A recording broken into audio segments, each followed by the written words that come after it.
Let's got here, and it's time to talk about the day off of the heroes from Sentence to be a Hero. And this one gets a lot more complicated for them. It's not just simply going to be a day off, at least it starts that way. And I'm liking this, like I said in previous videos, for this series, for other series. Build up moments, slowing down moments, downtime are actually quite important. And this one builds up a lot of the things to come here and set up some things for the future after the fight with the fortress that we have from last week, and it picks up straight from there. We still have Xylo with the head pat for Teorita. That was cute. She finally got it last episode, but here I like how she's also able to give it back. She actually gives a head pat to Xylo. Here. That was a wholesome there. But Kivia also shows up, and Kivia is definitely growing on me more and more. Hopefully she's gonna get more screen time and spend more time with the group, which is probably going to happen after what she said here. And we see a bit in the town, things have improved.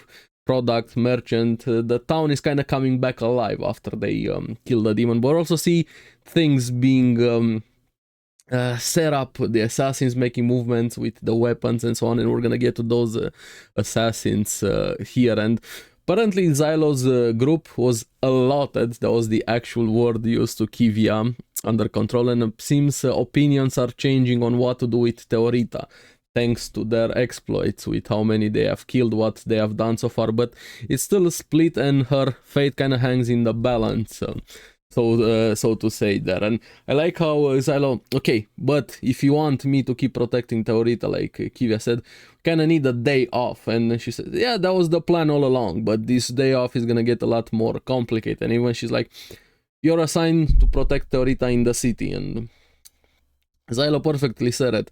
So, you're pulling me from the front line. Does that mean the city is more dangerous than the front lines? Yes. Apparently, we have heretics coming after Teorita to kill her, and they're gonna have to find them and deal with that. Meanwhile, everything else that has been happening, we also have the coexisters being involved here.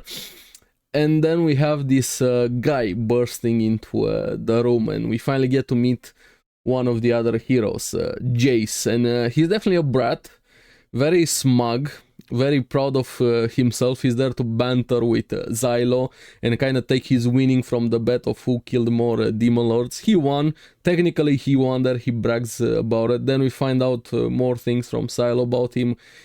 Apparently, he sold illegal substances for dragons.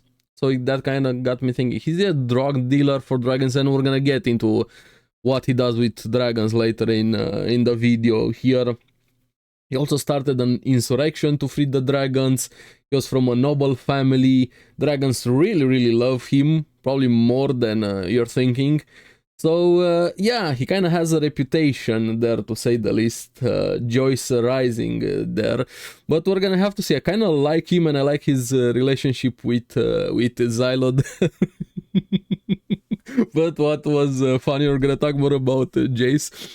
We have Venetim. After what he did. Xylo was about to beat him, Teorita trying to stop him from doing it. He has to pay the price for accepting those knights from Musty Bolt. And we finally find out the relationship, the context of what happened, or at least a bit of it, between Xylo and the Musty Bolts there. Frenchie wants to talk to Xylo, and he says his former fiancé. I'm like, okay, I didn't expect that one there. And she's really cool. If you're into a dummy mommy, she's the one there. She has a way of speaking. She does things to me. I know. She chastises Xylo a bit there. It's like they're from a different type of culture. They're kind of how they view landers or something there, so I'm curious about more her family, her culture, her nature, nation, and things like that there. And she still says that their oath, the engagement, is still on, even if Xylo's like, wait, but I can't, doesn't matter. She also wants to get a pardon for him. I like how Teorita was against their relationship, not the pardon there. She was jealous that she has a history with Xylo. She wanted to be more. She's very possessive of Xylo. That was cute moments throughout the episodes. Teorita was really cute here. I don't know if it's actually possible to get a pardon for Xylo. Maybe for somebody that high important, depending how important she is or what she's there to offer or something like that. That's gonna be interesting if considering how big his crime is.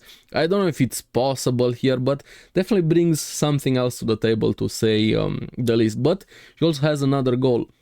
She's here to locate the demon Blight, apparently number 59 Spriggan, and it's able to disguise itself as a human here. So okay, that makes things even more interesting, to say the least. They're not just big giant monsters that you have to defeat with different abilities.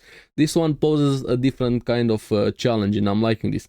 Depending how it goes, we're gonna talk more about the end of the episode here. And I like how Kivia was eavesdropping and, oh, I'm just here, I have to keep an eye on the heroes, and Franchi is like, with the side eye, sure, next time make up a better excuse. I'm liking her so much. Franchi is great. Hopefully we get to see more of her there. But yeah, after this we have them going around town trying to catch the heretics. They're kind of acting themselves as bait here. And I like how Zylo told Theorita, don't tell anybody else about the Holy Sword, which is a very good point, because that could complicate things a lot more. But like I said last episode, if you didn't watch the video, I'm really curious what that Holy Sword actually means, and that black hole that we saw there. A lot of questions surrounding that, but that's probably for the future. And here is where we see how dragons actually are. They feel more like horses in a way, domesticated animals being treated like that. And Zylo had to make up his mind who to get to help them to be more in the group there. Norgel is not gonna work, that one is not gonna work, and he goes and thinks about Jace, and here is where we see Jace putting Venetim to work a lot more and saying who's the strongest in the unity, wanting the answer to be him, and could be him. From what I've seen, he's pretty strong, him and his dragon there, Neely, but was made me, huh? He had a interesting conversation with the dragon, like, oh, I wasn't looking at that other dragon. No, I wasn't looking under its wing. No, are they fucking? Is he fucking the dragons? That, I'm gonna be blunt, is he fucking the dragons? That felt more like a girlfriend boyfriend situation, being jealous there. And are you looking at other woman while you're with me? Okay, Jace, we need some context for that one. Hey, I wouldn't be surprised. It's a fantasy role and things like that, doesn't bother me. But hey, just saying, Jace, I have my eyes on you here. But Zylo ends up getting Tsav, and he still has a price to pay for that, because we know he's a blabbermouth. He keeps talking. He said something curious. Holy communion with goddesses. I'm like, what does that mean? Okay. What does Holy Communion mean there? We'll see. But also a dense moment from Zylo, giving Kivia a compliment. Hey, your disguise is excellent there. And the pause, and she was like, is he actually giving me a compliment? Probably thinking to herself, or whatever went through her mind. And she's like, oh, you look like a man. It's great. Bro, you had it. You had the moment, but it was still funny. But they spend time a bit more in the city. Theorita wants a keepsake for this day. There they go through a bunch of things. They end up on a knife there, and it's like, giving knives to kids. But teaching me now, it doesn't matter. She was super cute. She needs to be protected. I mean, I just give her a knife. She already has more than enough swords there, but also having her have that keepsake was great moment here. And Kivia looking at them kind of bit like a parent and his kids. There was a nice moment in the background when she was smiling, looking at them there. And wholesome moments gets interrupted by assassins attacking them. I like how Kivia instantly cuts his arm there. Tsav kills one there, but more are coming. Zylo and Theorita have to get out. They get chased. It seems coexisters are also involved here. We have the attack one. Tsav kind of gets into a 1 versus 1, and he loses the initial confrontation there. His arm gets really fucked up. like his arm is probably gonna need to go to the repair shop to be back in fighting shape there. Xylo joins Kivia, also everybody versus this assassin. Xylo even has to save Kivia because Shiji Bao, I'm sorry if I'm butchering her name, the first one that attacked them, has this capability of kind of turning her arms like that metal compound thing that she has in different weapons, tentacles, cutting things like that, morphing them into other things, and also being very, very strong physically, not just thanks to that morphing thing there. And we find out her name thanks to another guy showing up, Bujum, and this guy gives very, very weird vibe. I like this type of character. He feels like human but not human at the same time. He has zero social cues, doesn't know how to talk to people, how to interact. He feels very airhead, not present fully, things we take for granted like we do. And even Shiji telling him, hey, don't just use my name, don't give away information. He's like, oh, I'm learning a lot. He feels kind of like a fish out of water here, and just randomly kills a guy but doesn't kill him, just kind of rips his jaw off, saying, oh, it would be bad to kill him, but ripping his jaw off would be fine. Even the ones that were in charge telling him, hey, don't do any unnecessary killing. Sure, he took that order or advice, whatever it was, depending on the relationship between him and whoever hired them. He took it, but that guy is technically not dead. It's kind of like how Batman cripples you, makes you bloody, but doesn't kill you. And after that, hey, where's the bad guy? Sure, it worked out there, and we have them finally fighting. Kivia is able to use a shield, kind of protecting them, and Bujum attacks. He's very flexible with his body. He kind of reminded me a bit of Mr. Elastic from comics there, or Mr. Fantastic, depending which one you like more. And he's also very strong, and thanks to him and the banter conversation between him and Xylo, we find out that Xylo is part of a circus at some point, and hey, nice information from that, finding out a bit more of Xylo's past. And Shiji Bao is famous, according to Tsav, famous adventurer here.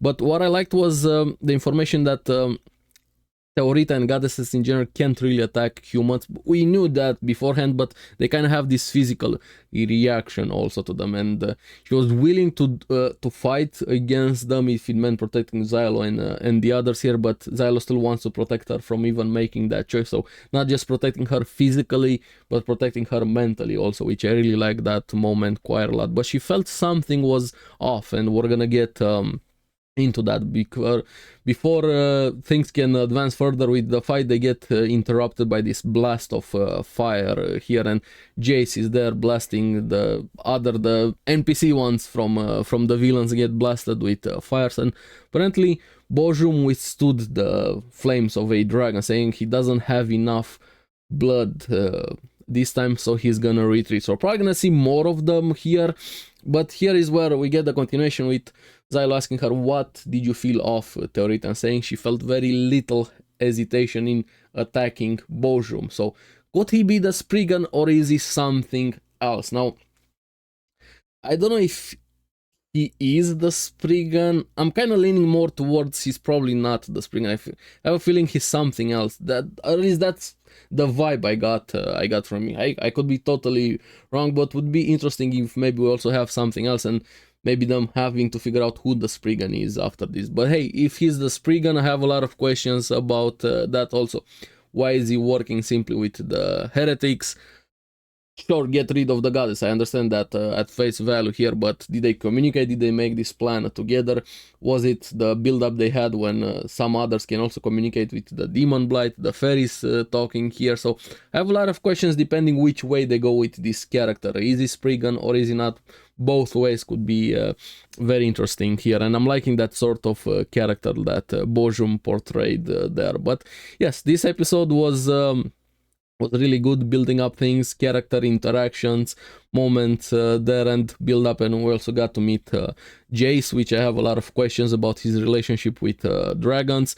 But I'm also excited now to meet Rhino, considering he volunteered himself to be a hero. So yeah, let me know what you guys thought about this episode in the comments below. As always, thank you very much for watching. Remember to like and subscribe, helps me quite a lot, and you guys get the latest videos on the series that I follow. So keep enjoying Sentence to be a Hero. I'm gonna see you again on the next one. Bye bye.